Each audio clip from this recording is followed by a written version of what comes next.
दोस्तों, आज की कहानी है अकबर बीरबल की। पेड़ एक और मालिक दो। एक बार की बात है, रोज की तरह बादशाह अकबर दरबार में बैठकर अपनी प्रजा की समस्या सुन रहे थे।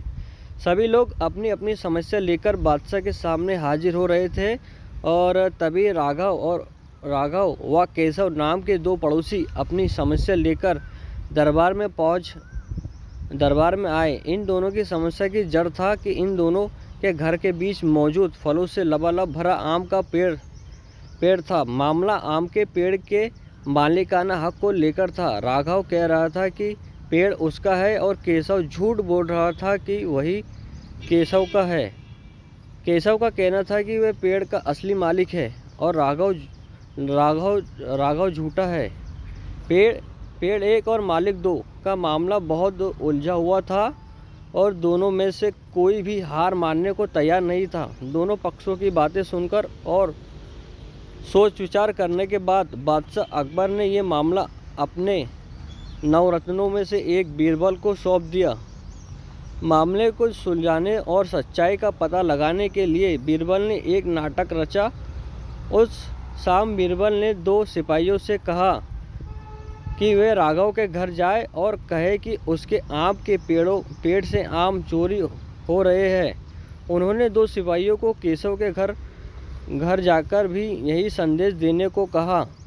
साथ ही बीरबल ने कहा कि यह संदेश देने के बाद वो उनके घर के पीछे छिपकर देखे कि राघव और केशव क्या करते हैं। बीरबल ने यह भी कहा कि राघव और केशव को पता नहीं लगना चाहिए कि तुम उनके घर के आम की चोरी की सूचना लेकर जा रहे हो।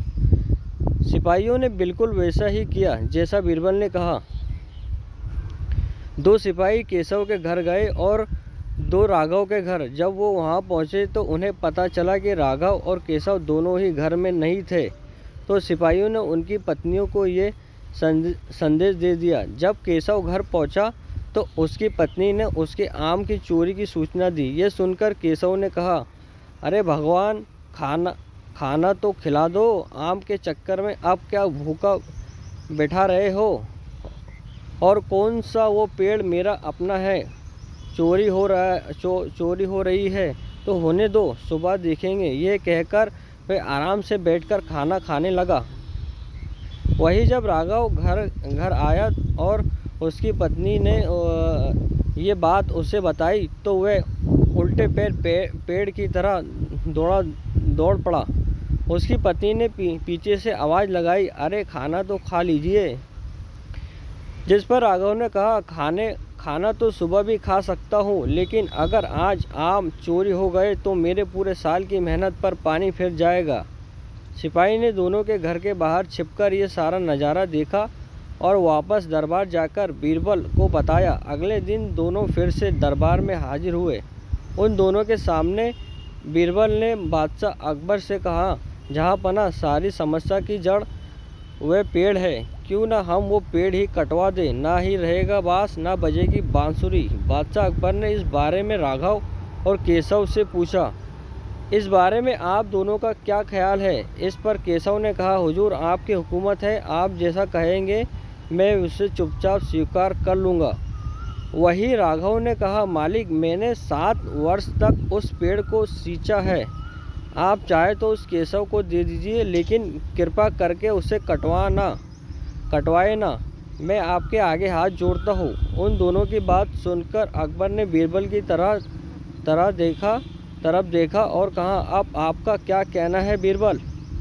इसके बाद बीरबल ने बादशाह को बीती रात का किस्सा सुनाया और मुस्कुराते हुए कहा, हुजूर, पेड़ एक और मालिक दो, ऐसा कैसे हो सकता है? कल रात हुई घटना और आज इस बात के बाद ये साबित हो चुका है कि राघव ही पेड़ का असली मालिक है और केशव झूठ बोल रहा है। ये सुनकर बादशाह ने बीरबल को शाबाशी दी। उन्होंने अपने हक के खातिर लड़ने के लिए राघव को बधाई दी और चोरी व झूठ बोलने के लिए केशव को जेल में बंद करने का आदेश दिया। कहानी से सीख, एक पेड़ और मालिक दो। कहानी से हमें यह सीख मिलती है कि परिश्रम किए बिना छल से किसी और चीज़ चुराने का अंजाम बुरा होता है। दोस्तों, गुड मैसेज ट्यूबर चैनल को लाइक करें, सब्सक्राइब करें और कमेंट करके ज़रूर बताना दोस्तों। और दोस्तों, हैव अ नाइस डे, खुश रहो। ओके दोस्तों, बाय।